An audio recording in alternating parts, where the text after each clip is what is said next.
Trailer బాగుందా? Actually time లేక ఇంకా మీకు కమిట్ అయిపోయి చూపించాలంట మూలాన్ని చూపించాము. ఇది 50% అవుట్పుట్. ఇంకా యూట్యూబ్లో కూడా లోడ్ చేయలేదు. దయచేసి ఇక్కడ రికార్డ్ చేసిన వాళ్ళు ఎవరు ట్విట్టర్లో ఇట్లో పెట్టమాకండి. ఇంకా యూట్యూబ్లో అఫీషియల్ వర్షన్ లోడ్ చేయలేదు. వర్క్ కంప్లీట్ అవ్వక ఇంకా అదే పని మీద ఉన్నారు. చెన్నైలో ఒక హాఫ్ అన్ అవర్లో లోడ్ అవుతుంది. మా 2.5 ఏళ్ల కష్టం.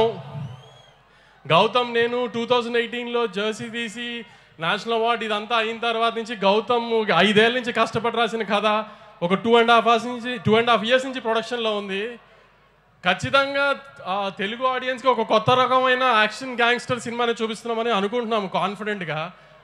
మీరందరూ కూడా 31st వచ్చి ఖచ్చితంగా పెద్ద ఓపెనింగ్ ఇచ్చి మా అందరినీ ఆదరిస్తారని గట్టిగా కోరుకుంటున్నాను. దీంట్లో చూపించిన చిన్న శాంపుల్ మాత్రమే. మీ రౌడీ బాయ్ని ఇప్పుడు దాకా ఏం మిస్ అయ్యారో లాస్ట్ 4-5 సినిమాల్లో అది ఖచ్చితంగా కనిపెడుతుంది. ఆ ఇంటెన్సిటీ కళ్ళల్లో మొత్తం. అర్జున్ రెడ్డిలో కళ్ళల్లో ఏ ఇంటెన్సిటీ చూసారో అది ఈ సినిమాలో ఉంటుంది. 2.5 hours స్ట్రెచ్లో మొత్తం.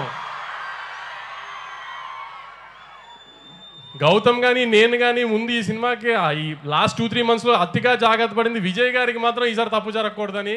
దానికి మేము 100% ఎఫర్ట్ పెట్టాము. మంచి అవుట్పుట్ ఇస్తున్నామని అనుకుంటున్నాము. డెఫినెట్గా మీరు కూడా ఖచ్చితంగా ఆదరించి దయచేసి థియేటర్స్కి వచ్చి సినిమా చూడండి 31st. అందరూ అంటున్నట్టు ఇండస్ట్రీ పొజిషన్ మీరు అనుకున్నంత అయితే బాగాలేదు. దయచేసి మీరందరూ ఎంత ఎక్కువగా థియేటర్కి వచ్చి జనం సినిమా చూస్తేనే మేమందరం అంత బాగుండి ఎక్కువ సినిమాలు తీయడానికి కుదురుతుంది. క్వాలిటీ సినిమా మీకు ఇవ్వడానికి.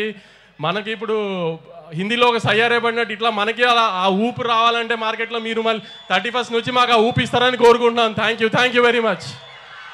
వంశీ గారు, మీకే కనుక ఒక కింగ్డమ్ ఉంటే దానికి ఒక పేరు పెట్టండి ఇవాళ తిరుపతిలో. నాకు హైదరాబాద్ తర్వాత తిరుపతి చాలా ఇష్టం అండి. ఏ రిలీజ్ ఉన్నా ముందు ఇక్కడ తిరుపతి వచ్చి దేవుడి దానం పెట్టుకుని వెళ్తాను నేను ఫస్ట్.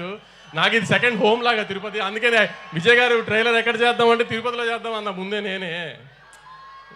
నా కింగ్డమ్ పేరే తిరుపతి అండి. వావ్, మన అందరి కింగ్డమ్ పేరు తిరుపతి. స్వామి ఆయనతో పాటు నన్ను కూడా జాగ్రత్తగా చూసుకొని ఆయన.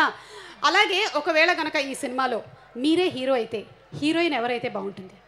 భాగ్యశ్రీని కావాలని నేనే పెట్టుకున్నానండి. గౌతమ్ కానీ విజయ్ గారు కానీ అడగలా. నాకు భాగ్యశ్రీ నచ్చి నేను పెట్టుకున్నా అసలు. యాక్చువల్లీ అంటే ఒకవేళ మీరే హీరో అయితే కూడా భాగ్యశ్రీనే హీరోయిన్ అని చెప్పకనే మీరు చెప్పేసి అర్థమైపోయింది. అంటే నేను హీరో అంటే వీళ్ళెవరు ఇలా రారు కాబట్టి విజయ్ గారిని పెట్టాం. కానీ మామూలుగా హీరోయిన్ చాయిస్ అయితే నాదే.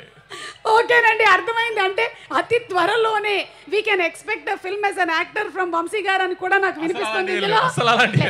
అలాంటిది ఓకే. ఒకవేళ అలాంటిది ఏమైనా ఉన్నా ప్రీ రిలీజ్కి యాంకరింగ్ నేను. ఓకేనా?